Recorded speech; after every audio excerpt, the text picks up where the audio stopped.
Hello, everyone. So I just finished Second Kings, and it is like 3 a.m. in the morning because I went to sleep and then I woke up around 1-ish and couldn't go back to sleep, so I decided to read the entirety of Second Kings.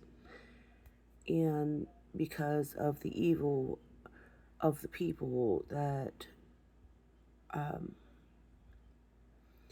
were under Yahuwah at that time, between all the kings and everything going against Yahuwah,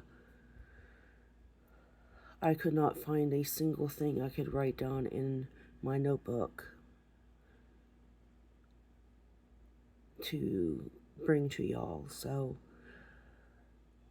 all I can say is whenever it comes to Yahuwah and his commands and his witnesses and his laws,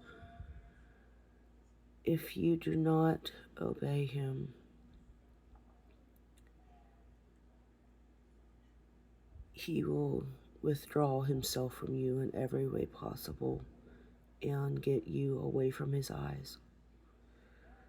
So once you fully accept Yahuwah and Yahusha, do not turn away from him at all. This is the warning. Thank you for listening. May Yahuwah bless you in all your days. Bye.